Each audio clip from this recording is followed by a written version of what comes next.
I've been reading. Hello, my name is Kat, and today I will be talking about the 6 books that I have recently finished. So let's just get into it. So first up, I have here The Edge of Everything by Jeff Giles. And this was the Booksplosion Book of the Month for February. We were working with Bloomsbury on this one. This is the first book in a new series that I guess I would categorize as urban fantasy. It's kind of hard to label this because the main female character, Zoe, is from our modern world and her struggles feel very contemporary. Then we have the main male character who is known as X, and he is a bounty hunter from the underworld. So his storyline and the whole setting of the underworld has a very fantasy feel. This sort of genre mashup was actually one of my favorite aspects of this book, so I feel like we just got everything. Like, I loved Zoe dealing with her father's death and her family dynamics, and I loved X dealing with the politics of hell and this whole underworld society. The basic setup of this book is that we have X, who is a bounty hunter from hell, and when he's up in the world hunting for a bounty, he ends up saving Zoe's life. And their worlds just collide and the story goes from there. I really enjoyed this book. It was so easy and fun to just fly through. There's plenty of action and excitement, and I also especially loved the characterization. Like, not only do I feel like I got a really good grasp of our 2 main characters, but many of the secondary characters I found so vivid and like present on the page and just well drawn. I did feel like the pacing was a little bit off at times. Like, it did get kind of slow in the middle, though I feel like that was more noticeable because the beginning and the ending were so like explosive and jam-packed. Also, I wasn't super feeling the romance aspect. I didn't dislike the relationship and there were definitely some cute moments, but I felt like it just happened too fast for me to be like really emotionally invested. I was just so much more invested in the like individual personal journeys that the main characters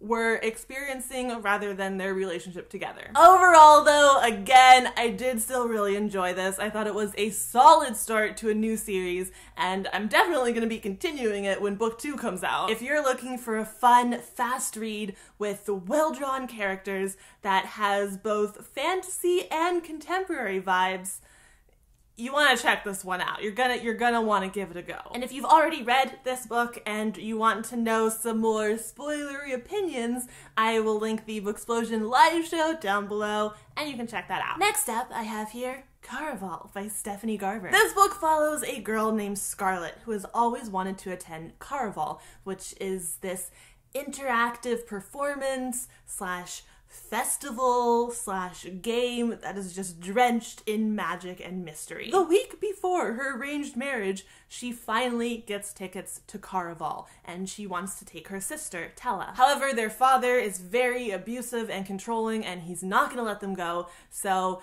they end up kind of running away to this island where Caraval is held. But once Scarlett and Tella get there, they are separated. And Scarlett has always been the more responsible one who like looks out for her more wild sister, so she is determined to find Tella and like look out for her and make sure she doesn't get into any trouble. But then Scarlett learns that Tella has become sort of the objective of the game this year, and the first person to find her gets the prize of having their wish granted. So now Scarlett has to get involved and play the game to get her sister back, and she has to do this while navigating all the magic and manipulation and mysteries of Caraval, where nothing is as it seems. I've been seeing so much hype surrounding this book since BEA of last year. Like last May, people were buzzing about this book, and it definitely had me intrigued, but also apprehensive because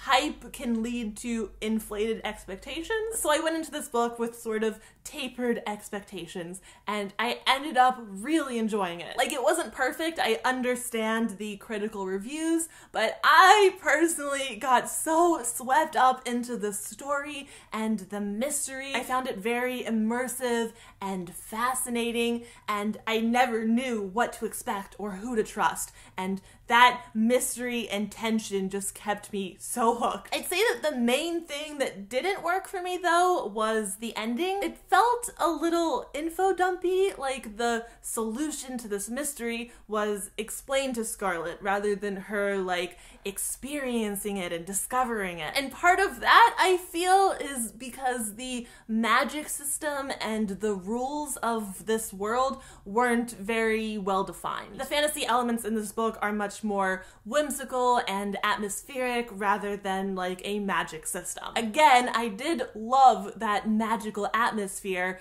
but it wasn't like a grounded magic system, so the ending didn't quite pack the punch that it could have if I'd like understood more about the rules of magic, if that makes sense. Overall though, I thought this was a fantastic book. I loved how vivid and mysterious it was. I also loved that the story had a full arc. Like, this could almost be a standalone. There's just a little hint of like what's to come at the end, which I am very excited for. Like, I'm definitely going to be reading book 2. So yeah, if you are looking for a book that has mystery and romance and a magical atmosphere, then you might want to check this one out. And then I read the first 4 books in a series of unfortunate events by Lemony Snicket. And I read these on my Kindle because I do not own physical copies. I did mislead you guys slightly in the thumbnail. I held up Spiderwick Chronicles as a stand-in for a series of unfortunate events because I wanted you guys to be able to tell from the thumbnail that I read 6 books this month. I want the credit for that. Now, I didn't read these books growing up, so I don't have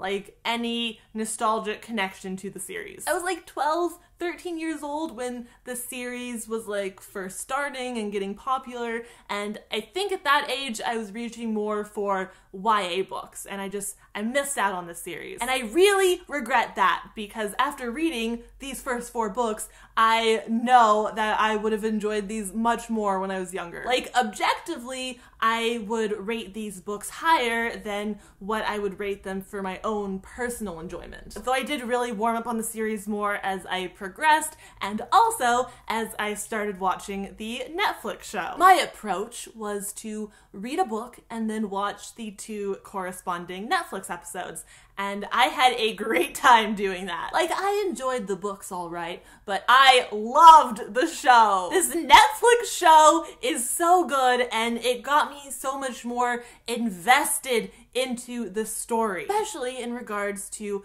Lemony Snicket, who in the show is an actual character, and I loved how they did that in the show. It made me care so much more about Lemony Snicket and made me like get on his side and connect with him and get that much more invested into the series as a whole. The author, Lemony Snicket / Daniel Handler, is working on the show, and he is just doing a brilliant job of adapting his own work to a new medium. It's a very faithful adaptation. Like, it's the same story, it's the same feelings, but because of the different format and the potentially wider audience, there's more depth in the show. Like, there's a plot line that runs through the show that isn't in the books at all, and that plot line like got me more invested in the books, which is weird, but that's how it worked. So yeah, overall, I do still wish that I'd read these books when I was younger because my personal enjoyment would have been higher, but I am still enjoying them and I'm loving the show, and I can't wait for more. Alright, there you have it. Those are my thoughts on the books I read in the last month or so,